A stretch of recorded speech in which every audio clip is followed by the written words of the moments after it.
विधायक श्रीमती सुषमा पटेल जी, एमएलसी धर्मेंद्र भारद्वाज जी, भारतीय जनता पार्टी के लोकप्रिय प्रत्याशी श्री कृपा शंकर सिंह जी, भारतीय जनता पार्टी और एनडीए के हमारे सभी सहयोगी दलों के पदाधिकारीगण, भारी संख्या में उपस्थित इस मोगरा बादशाहपुर के उपस्थित मेरे सभी बहनों और भाइयों, आज मुझे एक बार फिर से जौनपुर की इस धरा पर जौनपुर संसदीय क्षेत्र से जुड़े हुए मतदाताओं से अपील करने का अवसर प्राप्त हो रहा है। बहनों और भाइयों, इस विद्यालय में मुझे इससे पहले भी आने का अवसर प्राप्त हुआ था और तब विद्यालय के संस्थापक की मूर्ति के अनावरण कार्यक्रम के साथ ही अन्य समारोहों के साथ मुझे जुड़ने का अवसर प्राप्त हुआ। आज मुझे आप ही की इसी माटी के सपूत और जिन्होंने यहां पर एक सामान्य परिवार में जन्म लेकर के अपने परिश्रम से, अपने पुरुषार्थ से मुंबई में, महाराष्ट्र में अपनी एक पहचान बनाई, ऐसे कृपा शंकर के लिए, आपकी कृपा के लिए अपील करने के लिए आपके बीच में आना पड़ा है। बहनों और भाइयों, लोकसभा चुनाव के अब तक के 5 चरण संपन्न हो चुके हैं और मैं आपसे कह सकता हूं पूरे देश के अंदर एक ही धूम मची है, एक ही लहर है, एक ही नारा गूंज रहा है, एक ही स्वर में पूरा देश बोल रहा है, वह है कि फिर एक बार, फिर एक बार, फिर एक बार और अब की बार 400 पार। 400 पार की बात होती है। बहनों और भाइयों, सबसे जो बुरी स्थिति होती है वो समाजवादी पार्टी की होती है, क्योंकि ये पार्टी तो एक क्षेत्रीय पार्टी है, कुल 60-62 सीटों पर चुनाव लड़ रही है और प्रदेश के बाहर मध्य प्रदेश में इसने खजुराहो में नामांकन किया तो प्रत्याशी अपना नामांकन ही गलत भर दिया और कोई लड़ने के लिए नहीं मिला। और अब तो समाजवादी पार्टी की और कांग्रेस की स्थिति क्या है ये आप देख रहे होंगे। आप सोचो, जब सत्ता से कोसों दूर हैं तब वो अपने नेता का सम्मान नहीं कर पा रहे हैं। रोज भगदड़, रोज अराजकता, रोज मारपीट, आपस में नूरा कुश्ती समाजवादी पार्टी के अंदर आप देख रहे होंगे। बहनों और भाइयों, जब इस सत्ता में रहे होंगे तब इन्होंने उत्तर प्रदेश की जनता का खून कैसे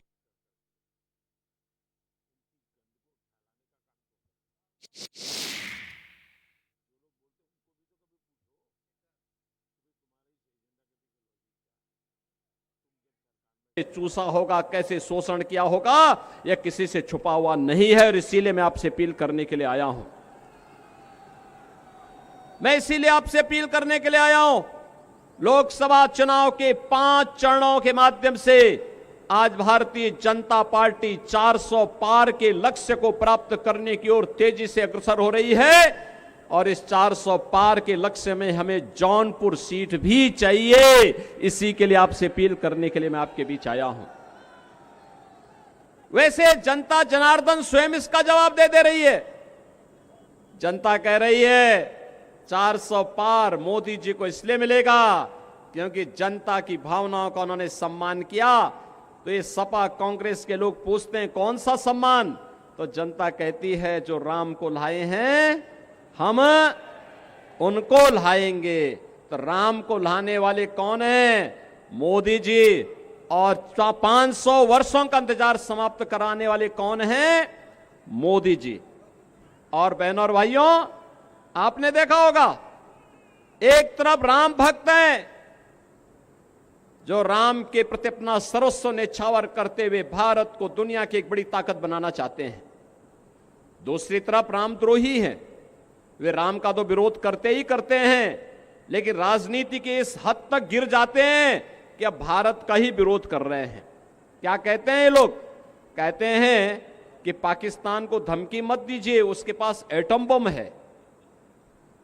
हमें आश्चर्य होता है, अबे दाने दाने के लिए मोहताज पाकिस्तान की धमकी भारत जैसे बड़े देश को देते हैं जो दुनिया की सबसे बड़ी उभरती हुई अर्थव्यवस्था है।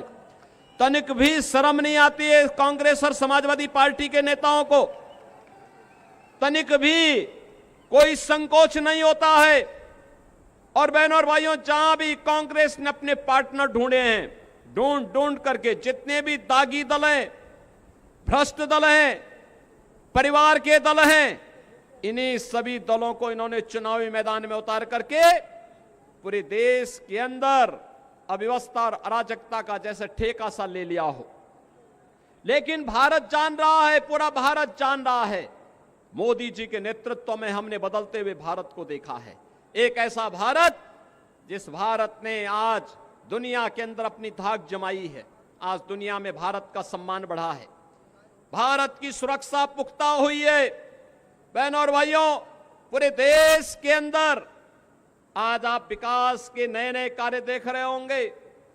कहीं आईआईटी बन रहे हैं, कहीं आईआईएम बन रहे हैं, कहीं एनआईटी बन रहा है, कहीं पर ट्रिपल आईटी बन रहा है, कहीं पर one district one medical college बन रहा है, कहीं पर हर घर नल की योजना के माध्यम से हर परिवार को शुद्ध आरओ का पानी दिलाने की कार्रवाई आगे बढ़ रही है। बहनों और भाइयों, ये लगातार आज देश के अंदर पिछले 10 वर्ष में मोदी जी ने जो कायाकल्प किया है, विकास भी हो रहा है, इंफ्रास्ट्रक्चर के बड़े बड़े कार्य हो रहे हैं, कहीं हाईवे, कहीं रेलवे। रेलवे में भी आपने देखा होगा वंदे भारत, अमृत भारत, नमो भारत के नाम पर नई नई ट्रेन आ रही हैं, और गरीबों के कल्याण के लिए भी कितना कार्य हो रहा है। मैं तो कहूंगा बहनों और भाइयों, एक और भारत है मोदी जी के नेतृत्व में 80 करोड़ लोगों को फ्री में राशन दे रहा है, और दूसरी तरफ पाकिस्तान है 23 करोड़ लोग भूखों मर रहे हैं वहां पर। 23 करोड़ की कुल आबादी, और वह भी भूख से मर रही है। इसीलिए मैं आपसे कहना चाहूंगा, जो पाकिस्तान का राग अलाप रहे हैं, 4 जून का उनका बोरिया बिस्तर बंद करके पैक करके उनको बोलो जाओ पाकिस्तान, भारत पे बोझा मत बनो, पाकिस्तान में जाके अब भीख मांगो। बहनों और भाइयों, एक तरफ भारत अपने 80 करोड़ लोगों को फ्री में राशन की सुविधा का लाभ दे रहा है, दूसरी तरफ पाकिस्तान में भूख से बिलबिलाते पाकिस्तानी लोग आपके सामने हैं। जितनी पाकिस्तान की आबादी है, उससे बड़ी आबादी को भारत ने पिछले 10 वर्ष में गरीबी रेखा से उभारने में मदद की है। 25 करोड़ लोग गरीबी रेखा से उभरे हैं भारत के अंदर। 60 करोड़ लोगों को आयुष्मान भारत में 5 लाख रुपए की आयुष्मान भारत की सुविधा प्राप्त हो रही है। और मोदी जी ने घोषणा की है, इस बार आएंगे 70 वर्ष से ऊपर के हर व्यक्ति को फ्री में आयुष्मान भारत की सुविधा का 5 लाख रुपए हर वर्ष उपचार की सुविधा उपलब्ध करवाएंगे। बहनों और भाइयों, 12 करोड़ किसानों को किसान सम्मान निधि, उत्तर प्रदेश में 1 करोड़ निराश्रित महिला, बुजुर्ग और दिव्यांग जनों को 1000 रुपए हर माह पेंशन की सुविधा, देश के अंदर 12 करोड़ गरीबों के घर में शौचालय, 10 करोड़ गरीबों के घर में उज्ज्वला योजना का सिलेंडर पहुंच गया, और 4 करोड़ गरीबों के मकान भी देश के अंदर बन गए। और मोदी जी ने घोषणा की है, इस बार आएंगे तो बाकी बचे हुए गरीबों का भी मकान बनाएंगे। बहनों और भाइयों, एक तरफ गरीब कल्याण का कार्य करने वाली मोदी सरकार देश के विकास को दुनिया के सामने, भारत को आत्मनिर्भर और विकसित भारत की आधारशिला रखने के लिए बड़े बड़े इंफ्रास्ट्रक्चर के कार्य देश के अंदर हो रहे हैं, और दूसरी तरफ राम का विरोध करके, रामद्रोही वे लोग हैं जो भारत का विरोध करते हैं, भारत में जातिवादी और परिवारवादी राजनीति करते हैं। पहले जाति के नाम पर आपको लड़ाएंगे, फिर आपके हिस्से का बंदर बांट करवाने का काम करेंगे। यही तो काम किया था इन्होंने, यही तो काम कर रहे हैं, यही तो इनके कारनामे हैं। आज मैनिफेस्टो पढ़िए कांग्रेस और समाजवादी पार्टी का। ये मैनिफेस्टो इंडी गठबंधन का क्या बताता है? ये मैनिफेस्टो बताता है, इन्होंने कहा है कि अगर कांग्रेस की सरकार आई तो अनुसूचित जाति, जनजाति और पिछड़ी जाति के आरक्षण को ये लोग मुसलमानों को दे देंगे। क्या आप इसको स्वीकार करेंगे क्या? अरे तो बाबा साहब भीमराव अंबेडकर का अपमान है, भारत की मूल भावनाओं का अपमान है। बाबा साहब भीमराव अंबेडकर ने कहा था धर्म के आधार पर भारत के अंदर आरक्षण नहीं हो सकता, क्योंकि यही आधार देश के विभाजन का कारण बना था। और दूसरा, ये लोग क्या करना चाहते हैं? इनसे पूछा जाता है क्या करेंगे, तो बहनों और भाइयों ये कहते हैं एक झटके में, क्या कहते हैं? कहते हैं कि जैसे ही सत्ता में आए तो गरीबी हटा देंगे। कैसे हटाएंगे? कहते हैं एक झटके में हटाएंगे। कहा एक झटका कैसा? कहा साहब हम लोग ये करेंगे कि सभी लोगों की संपत्ति का सर्वे करवाएंगे, और संपत्ति का सर्वे करवाने के बाद इनके द्वारा कहा जाता है कि संपत्ति का सर्वे करवाने के बाद यह उस पे एक वरासत टैक्स लगाएंगे। वरासत टैक्स का मतलब आप जान रहे हैं?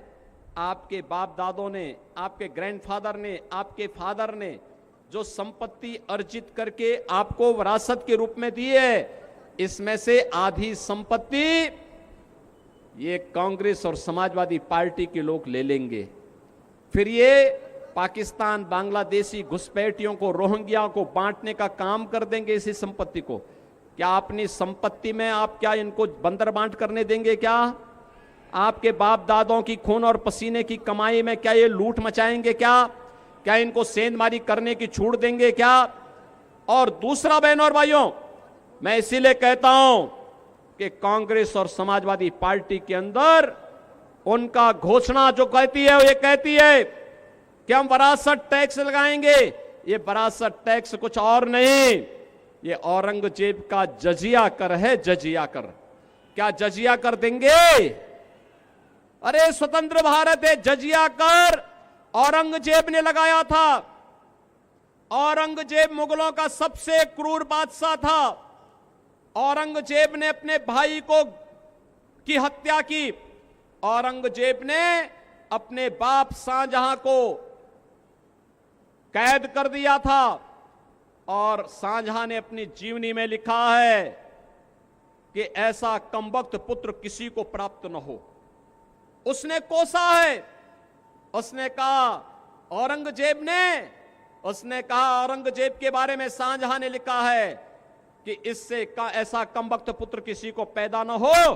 और कोसते हुए औरंगजेब ने कहा था कि तुमसे अच्छे तो ये हिंदू हैं जो जीते जी अपने बड़े बुजुर्गों का सम्मान करते हैं और मरने के बाद भी अपने परिवार, अपने पूर्वजों को श्राद्ध और तर्पण के माध्यम से जल देने का काम करते हैं। लेकिन दुष्ट औरंगजेब, तुमने तो मुझे एक एक बूंद पानी के लिए तरसाया है।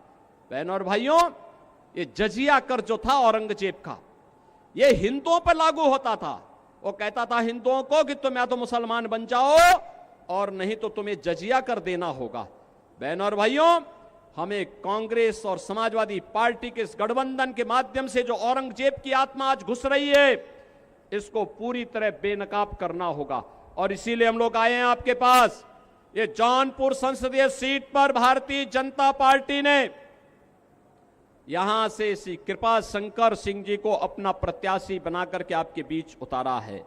कृपा शंकर जी चुनाव जीत के जाएंगे, जाएंगे? मुगरा बादशाह की आवाज में बोलो, जाएंगे, जाएंगे? दोनों हाथ, जहां तक मेरी आवाज जा रही है, जहां तक आवाज जा रही है, दोनों हाथ ला करके बोलो, मुझे बताओ, आश्वस्त करो, चुनाव जिता के भेजेंगे कृपा शंकर जी को? भेजेंगे। लेकिन इसके लिए आपको दो काम करने होंगे। आज 21 तारीख हो गई ना? क्या आज 22 है? 22 है ना आज? ठीक, चलिए आप याद रखते हैं। तब तो मैं आश्वस्त हूं कि 25 को सही समय पे वोट देने जाएंगे। तो आज 22 हो गई, 23 और 24 2 दिन का समय आपके पास है। इन 2 दिनों में कितने लोग ऐसे हैं जो कमल चुनाव चिन्ह के साथ फिर एक बार मोदी सरकार बनाने के लिए 10-10 घरों में जाकर के प्रत्येक सदस्य से मिलकर के कमल खिलाने का आग्रह कर सकते हैं। कितने लोग हैं? अभिनंदन आपका, आप तो पूरा ही मुगरा बादशाहपुर तैयार है। बहनों और भाइयों, 10-10 घर में 2 दिन में 20 घर में कवर करते हुए 25 मई को प्रत्येक परिवार को, प्रत्येक मतदाता को, वयस्क मतदाता को मतदान केंद्र पर ले जाकर के कमल खिलाने की आवश्यकता है। खिलाएंगे, खिलाएंगे बहनों और भाइयों, कमल खिलाएंगे। और जिन लोगों ने पानी के लिए तरसाया है, पहचान के लिए तरसाया है, जिन लोगों ने विकास के लिए तरसाया है, जिन लोगों ने उत्तर प्रदेश के विकास को बाधित करते हुए माफियाओं को संरक्षण दिया है, ऐसी समाजवादी पार्टी की जमानत को जब्त करवाने का काम करेंगे। तो फिर मेरे साथ बोलेंगे, भारत माता की, भारत माता की, भारत माता की जय श्री राम, जय श्री राम, जय जय श्री राम। भारतीय जनता पार्टी के जिला अध्यक्ष